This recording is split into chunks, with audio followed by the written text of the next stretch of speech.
Just now, Tommy Robinson faces backlash over his statement about Sadiq Khan. Just now things just took a serious turn for Tommy Robinson. What started as yet another fiery public statement about Sadiq Khan has triggered a wave of backlash, reaction, and political tension that no one saw coming. And now, Robinson is being pressed hard not by courts or police but by public figures, journalists, and even some of his own supporters, all demanding one thing: answers. What did he really mean by what he said? Was it a warning, a threat, or just another media stunt that spiraled out of control? Let's unpack this, because what just happened might have long-term consequences for everyone involved.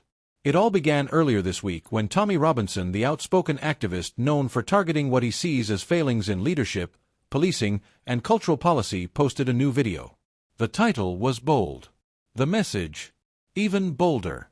In it, Robinson claimed that Sadiq Khan has damaged London beyond repair, and hinted that people may have to take things into their own hands if the city doesn't change course soon. That single line. It exploded. Within hours, clips of the video flooded X, TikTok, and YouTube. Supporters praised Robinson for saying what politicians won't.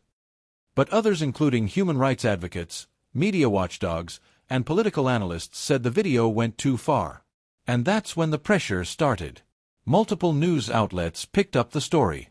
Debates sparked across panel shows and podcasts. Commentators began asking the big question: is this free speech or dangerous rhetoric?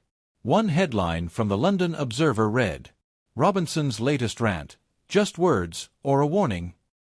A columnist for The Guardian wrote, "We've reached the point where radical language is not just tolerated, it's normalized. If this continues, what comes next?" Even inside Parliament, MPs began weighing in. Labour's deputy leader Angela Rayner said in an interview, "We mustn't allow divisive figures to destabilise public trust in democracy, especially when their words blur the line between protest and incitement." And while no legal action has been taken as of now, the calls for Robinson to clarify his statements are growing louder by the hour. One prominent radio host posed the question bluntly: "Tommy, do you stand by what you said? And do you take any responsibility for what might come of it?" But here's where it gets more interesting. Robinson isn't backing down. Instead, in a follow-up post, he doubled down, saying, "I'm not apologizing for telling the truth. If people are uncomfortable, maybe they should ask why their leaders are failing them." That message sparked even more debate. Some say it's the voice of resistance. Others say it's reckless.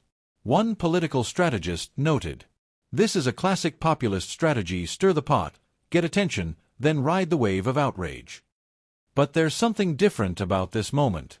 Because it's not just politicians pushing back. It's the public.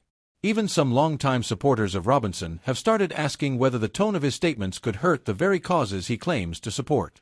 One viral comment read, "I've always backed Tommy, but lately it feels like the message is being lost in the noise." Another wrote, "You can speak truth without crossing lines. Right now, those lines are getting blurry." And all of this comes at a time when London is facing real challenges, from rising knife crime, to growing economic pressure, to concerns about censorship and public safety. In other words, emotions are already high. And when someone like Robinson throws gasoline on that fire, whether he intends to or not, the reaction can be unpredictable. So what does this all mean? For starters, it shows that public figures, no matter how controversial or defiant, are not immune to accountability. In today's digital age, everything is recorded, dissected, and replayed. And when the stakes are this high, words matter more than ever. But there's also a deeper conversation happening here. Who gets to control the narrative? Is the media selectively outraged? Or is society finally drawing a line, saying enough is enough? Because as polarizing as Tommy Robinson is, his ability to spark national discussion can't be denied. Some fear that giving him airtime only empowers him. Others believe not listening only makes things worse. So now we're at a crossroads. Sadiq Khan hasn't directly responded to the latest statement, but insiders say his team is monitoring the fallout closely. Meanwhile, Robinson's name is once again front and center in every political debate. And Prime Minister Rishi Sunak? So far, radio silence. But make no mistake, he's watching too. Because this isn't just about Robinson versus Khan. It's about what kind of politics Britain is heading toward. One shaped by careful dialogue and responsibility, or one fueled by soundbites, viral clips, and raw outrage. Here's the real takeaway. In moments like this, it's not just the politicians who are being tested. It's us. What kind of conversations are we willing to have? What kind of leaders are we choosing to follow? And how much truth can we handle before it becomes too dangerous to speak? Because as this story continues to unfold, one thing is clear. The reaction may be just beginning.